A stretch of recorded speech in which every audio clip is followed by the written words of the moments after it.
para que outros possam viver.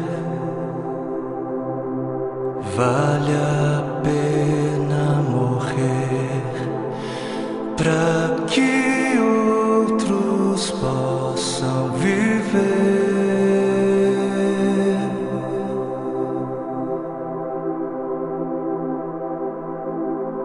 Para que outros possam sorrir. Vale a pena chorar para que outros possam viver.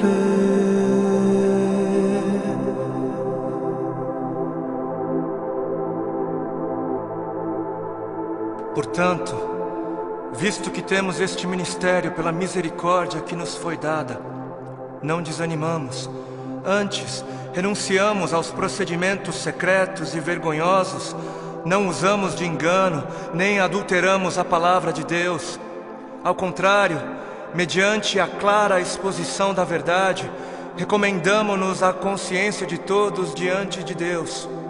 Pois não pregamos a nós mesmos, mas a Jesus Cristo, o Senhor, e a nós como escravos de vocês por causa de Jesus. De todos os lados somos pressionados, mas não desanimamos. Ficamos perplexos, mas não desesperados. Somos perseguidos, mas não abandonados. Abatidos, mas não destruídos. Trazemos sempre em nosso corpo o morrer de Jesus, para que a vida de Jesus também seja revelada em nós. Pois nós que estamos vivos, somos sempre entregues à morte por amor a Jesus, para que a sua vida também se manifeste em nosso corpo, de modo que em nós atua a morte, mas em vocês a vida. Por isso não desanimamos, embora exteriormente estejamos a desgastar-nos, interiormente estamos sendo renovados dia após dia, pois os nossos sofrimentos leves e momentâneos estão produzindo para nós uma glória eterna que pesa mais do que todos eles. Assim, fixamos os olhos não naquilo que se vê, mas no que não se vê, pois o que se vê é transitório, é passageiro, mas o que não se vê é eterno. Para que outros possam viver, vale a pena morrer. E nas palavras de 2 Coríntios capítulo 4 que nós acabamos de ler, para que outros possam viver, não apenas vale a pena morrer, como deve-se morrer. Deve-se. Para que outros possam viver, deve-se. É necessário morrer. É necessário morrer para que haja vida, trazendo sempre em nosso corpo o morrer de Jesus, para que a vida de Jesus também seja revelada em nosso corpo. Pois nós que estamos vivos, somos sempre entregues à morte por amor a Jesus, para que a sua vida também se manifeste em nós, de modo que em nós atua a morte, para que em vocês, para que em outros atue a vida. Assim como a semente que não morre não germina, assim como a semente que não morre é incapaz de gerar frutos, aquele que não morre é incapaz de gerar vida, é incapaz. Não fosse o sangue do Cordeiro, não fosse o sangue de todos os mártires que vieram antes de nós, não fossem aqueles que vivem como se não pertencessem a este mundo, não seríamos conhecedores das boas novas da vida, não seríamos. Mas se as coisas são assim, se isso é verdade, se isso reflete a realidade, se o Senhor teve toda a intenção de dizer exatamente o que Ele disse, por que é então que não morremos? Por que é então que o mundo está cansado de ver uma igreja que deveria carregar a mensagem da morte, mas não carrega? Não carrega. E não carrega porque ela mesma recusa-se a morrer. Se a ordem é essa, por que é então que não vemos mais vidas sendo geradas, nações sendo alcançadas em meio à voluntária entrega da vida por parte daqueles que se dizem cristãos? Por quê? Por quê? Porque existe algo de muito errado em nosso meio. Existe algo de muito errado em meio àquilo que chamamos de Evangelho do Reino de Deus. Evangelho do Reino de Deus, não o Evangelho do Reino dos homens para os homens, não o Evangelho do Reino desta terra para esta terra, não o Evangelho do seu reino para você mesmo, para o seu próprio benefício, mas o Evangelho do Reino de Deus para o benefício de Deus. E existe algo de muito errado porque estamos confundindo o Evangelho do Reino de Deus, que é para Deus, com outros evangelhos. E o povo, por falta de líderes que preguem o que o povo precisa ouvir e não o que o povo quer ouvir, o povo está adorando outros bezerros de ouro. E o grande bezerro de ouro dos nossos dias é a bênção.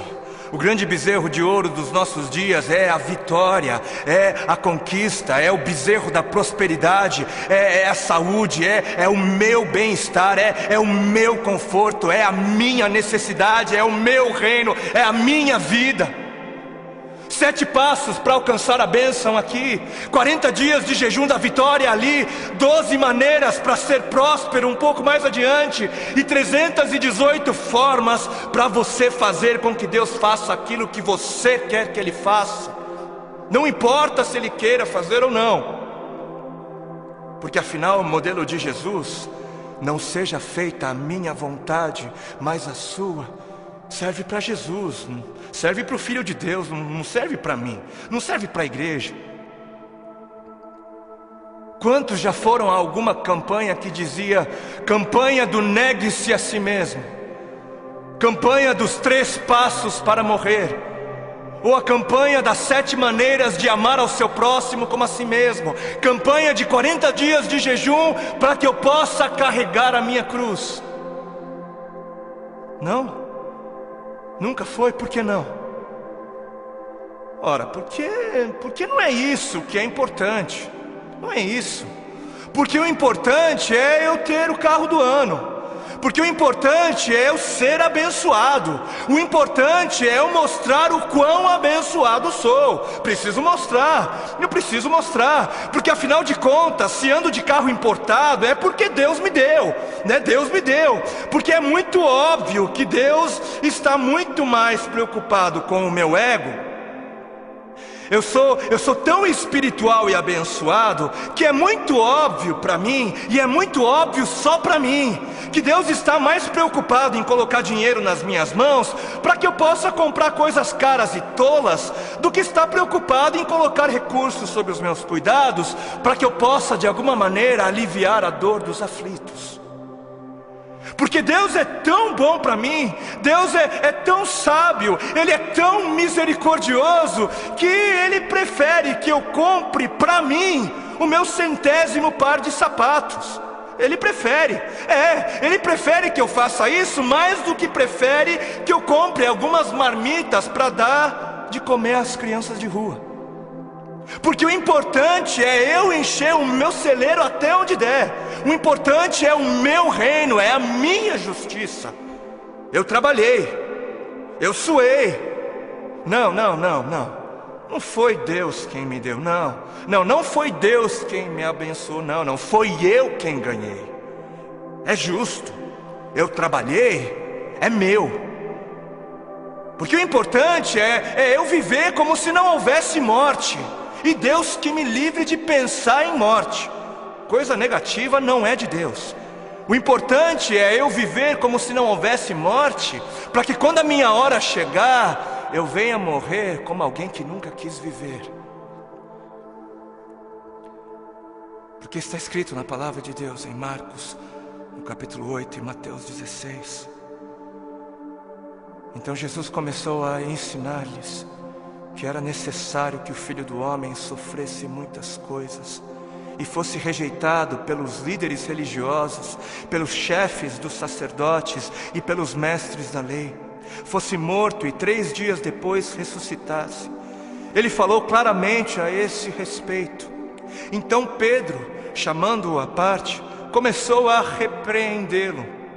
Vejam como desde o início a igreja se escandalizou com a mensagem da morte.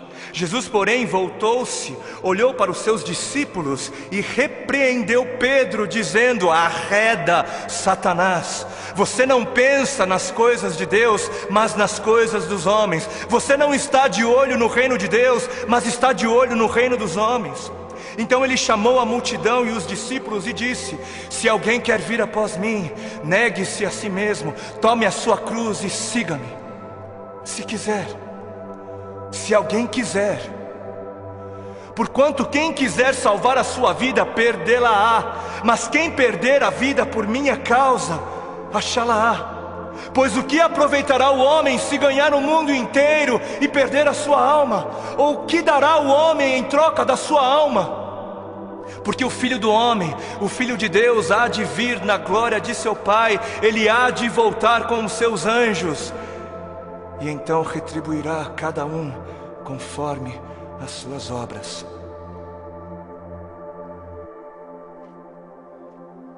Quem fizer de tudo para garantir a sua vida neste mundo, não merecerá a vida no outro. E quem fizer de tudo para garantir a sua vida no outro mundo, perderá a sua vida neste. Perderá o controle da sua vida neste mundo. Quem viver de olho nos tesouros deste mundo, receberá somente aquilo que este mundo é capaz de dar. Mas quem viver com os olhos fixos no tesouro eterno, este receberá, este haverá de receber aquilo que a eternidade tem para dar. Entendam algo. Sabem por que existem religiosos fanáticos que se matam, que se suicidam, que dão as suas vidas para serem destruídas? Sabem por quê? Porque eles estão pensando na eternidade, eles estão de olho na eternidade. E sabe por que você se recusa a negar-se a si mesmo e entregar o controle da sua vida a Deus? Porque você está pensando demais nesta vida. E mais, sabem por que é que estes fanáticos acabam dando as suas vidas?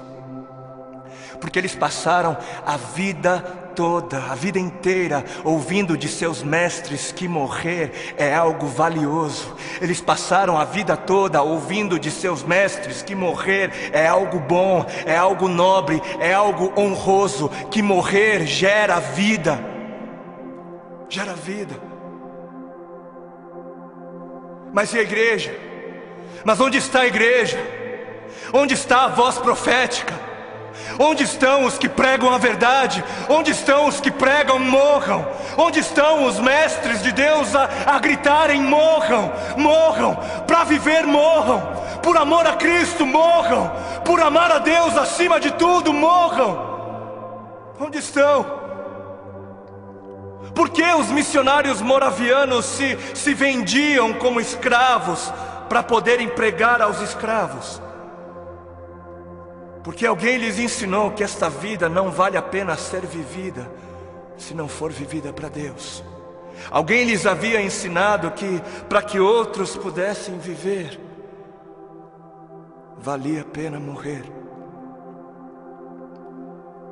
Enquanto muitos parecem estar fascinados demais com mestres que pregam apenas vida nesta vida, mestres que distorcem o significado de vida em abundância. Apesar disso, existem alguns remanescentes, existem ainda alguns que se recusam a se prostrar diante dos bezerros de ouro, existem ainda alguns que se permitem ser afligidos por amor a Cristo. Alguns que entenderam a voz do Espírito de Cristo, do Cristo que deu o exemplo a ser seguido, não apenas em vida, mas na morte de cruz, e são capazes de dizer: já não sou eu quem vivo, mas Cristo vive em mim. Cristo vive em mim. Amados, a vida é para os que creem. E os que creem não têm medo da morte, não devem ter medo da morte. Quem tem medo da morte não crê. E quem não crer, não viverá. E eis que a morte é o maior medidor da fé. Os que morrem são os que creem. E termino com um texto bíblico que está em 2 Timóteo, capítulo 4, nos versículos 2 ao 4. Diz assim: pregue a palavra, pregue a palavra, esteja preparado a tempo e fora de tempo, repreenda, corrija, exorte com toda a paciência e doutrina. Por quê? Porque chegará o tempo em que não suportarão a sã doutrina, chegará o tempo em que não suportarão os caminhos de Deus, os pensamentos de Deus. Ao contrário, sentindo coceira nos ouvidos, juntarão mestres para si mesmos, segundo as suas próprias cobiças. E estes se recusarão a dar ouvidos à verdade, se recusarão, voltando-se para as fábulas, preferindo acreditar nos mentirosos finais felizes. Que este não seja você, para a glória de Cristo Jesus. Amém.